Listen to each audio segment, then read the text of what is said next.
You know, I love me a large ITX enclosure, and the NZXT H200i is finally here. It's just a mini iteration of the H700i. Check it out over here. But in order to answer if it's threadworthy, we need to first rewind.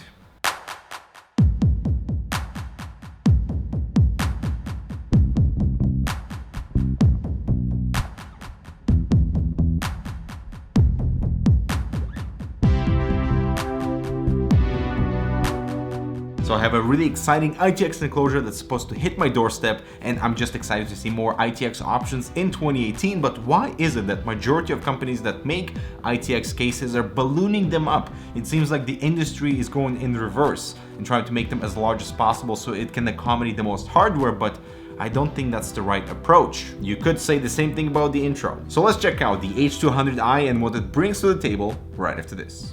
The new Master Liquid all-in-one coolers are available in 120 and 240mm stylish radiator sizes, with air balance fans included for best airflow and RGB sync on the pump and the fans that are controlled via this hub or through your motherboard. Check out the ML120L and 240L down below.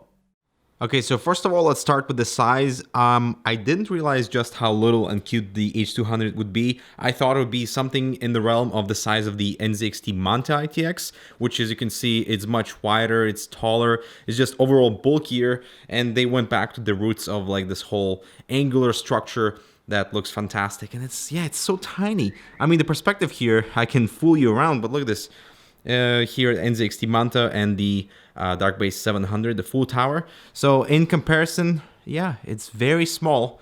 I'm happy that this is the size and nothing bigger. And it's also quite difficult to show on camera, but the red accents here are super vibrant. I was expecting something a little bit more muted, but wow, I fell in love as soon as I opened this. Just the metal pieces on the interior and the exterior looks fantastic. And so in the usual NZXT fashion, we have several color options that you need to follow for color coordination because the side ventilation area and the interior cable cover really pop in color. I think the price point will be a major deterrent for many, even though it comes with a smart hub for fan control and lighting control. At $129 in an already expensive ITX ecosystem, you might be tempted by several compact mid-tower options like the Meshify C or the S340 Elite, for example, that are much cheaper. But the H200i is a cute little cube with fantastic build quality, nice TG panel that is only slightly tinted, and the major value added here is that smart hub that for majority of ITX users might actually be useless, and I'll explain later why. Now, because the exterior is full metal aside from the glass panel, if you own one of the magnetic pucks, you can easily occupy one of the surfaces over here for your headphones, and even the colored sections, which are also metal, you can even attach it right on the corner there for that really cool effect. Nice. Now, I love the design direction with the entire H series, with the hidden logo at the front and a pretty deep air pocket behind the front panel and a slightly angled ventilation on both sides that actually has a purpose. So for the glass part, it's part of the frame, so it doesn't protrude, only the thumb screws do, and you can use that slight angle area to pop out the glass panel with your fingers, while on the other side, it helps to secure the right side panel. The rear side panel has captive thumb screws, so that's awesome. And instead of you kind of inserting the panel on all sides, you just insert it at the front because we have these pegs and they go right over here, making reinstallation of the panel a bit easier. And that way you can actually kind of compress the cables that are behind it because the panel does pretty much all the job for you. Now, I generally don't mind the 4 thumb screw method on the tempered glass side panel, but the threading here is so short that every time I open one of these up, they tend to just simply fall out and roll away forever.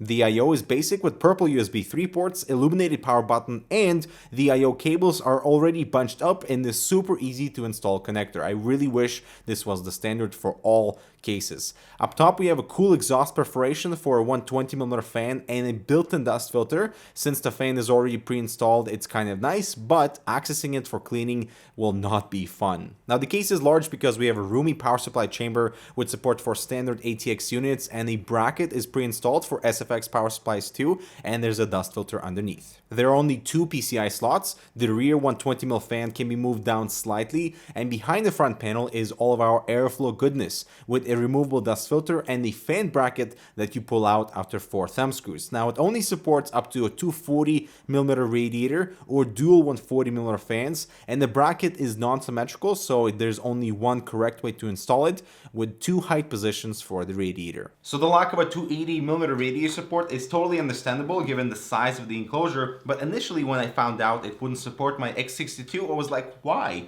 And going back and feeling a little bit like a hypocrite because I want things to be smaller, but yet I question why it can't support certain hardware. So as you can see, I have the X62 right next to the front of the case, and you can see the height here. If this was to support it, they would have to either move the front I/O or extend the height of the case because it's just, I mean, it's almost as tall as the case itself, and therefore, 240 only at the front, and I am totally okay with that. So coming inside, I love the power supply shroud and the cable cover. I think for this size of the case, this division is perfect, as the ITX board does not extend beyond the cover, and hopefully you are occupying the front with the radiator. I love how it wraps below the top fan and extends around the motherboard cable area and flattens out near the GPU section. It does fill up the space quite a bit, and it can be removed for some breathing room. At the front, we have 89mm of clearance, so you can do push-pull setups, but then GPU clearance becomes a concern, as with my configuration, a 27cm GPU is 1cm away from the radiator. Now, unlike on the bigger cases, this SSD caddy on the side cannot be repositioned to the perforation on the shroud on a smaller model because the holes here don't align, and they're just for visual purposes and ventilation only. At the back, the power supply chamber is fully open. We have awesome cable routing channels near the main entrance and up top to help control maybe some fan cables or something like that. There's a dual SSD caddy and a smart hub tucked away in the corner with everything already pre-routed. So this is where I think the inclusion of the smart hub for ITX may be a mistake, as I went ahead with my Z370 build in 8600K, only to realize that majority of ITX motherboards don't actually have dual USB 2 motherboard headers. My Z370i gaming only has the one, so that's where the smart hub must be connected, but majority of all-in-one coolers also require a USB 2 header for driver control. So I had to keep my X52 cooler disconnected because of it. So I cannot control the color of the pump nor the pump speed. However, the fans are connected to the smart hub, so at least that is controllable to me. The area around the motherboard is well laid out for all the cables with a long cutout on the shroud to pass anything below, and my only complaint are with these 4 thumb screws for the GPU mount, which are way over tightened, something that's becoming increasingly common among cases, and it's annoying. Okay, so the entire build process was easy. I'm satisfied with the interior. It doesn't appear too large for the hardware, but having SFX only support would make the shroud even smaller. The built-in LED strip at the top is now more tucked away and gives off nice ambient lighting, and you definitely need to have a radiator at the front, otherwise the case is not being fully utilized. Cable guidance at the back is not tricky at all with these plastic channels and a large pocket in front and on the side of the power supply, but I will suggest to expand one of the main plastic channels so the thicker 24-pin cable can sit in that easy. Alright, so with regards to the smart hub, if you want to check out the full extensive overview, check it out on the H700i review. It's basically the same thing, but on the H200i by default you can connect up to 5 fans, and you can just basically control the lighting of the top LED strip. So as a value added, it's good because it's a combination of Grid Plus, which is a fan controller, and the Hue Plus, which is lighting controller built into one, but you really gotta ask yourself if that's worth it to you. And I wish that NZXT would roll out the H200 without the smart hub with like a nice price reduction, because the case has a lot of potential, especially if you're populating a radiator in the front. Cooling is great, it looks fantastic, the build quality is awesome, tempered glass is nice, although those thumb screws do roll away from you. The smart hub is not for me. I would personally just go ahead and plug in my fans into the motherboard, but again, this is an ITX thing, so that you don't have that many fan connectors on an ITX board, so having a fan controller built in makes sense, but it does occupy that USB port, so you potentially may not be able to use your all-in-one cooler with it, so It seems like we've stumbled upon some compromises that kind of cancel each other out in some way or another, but still I wasn't expecting them. And so that's it for my review of the H200i. Let me know what you think in the comments below. Subscribe, check out this other relevant content, and we'll see you in the next video.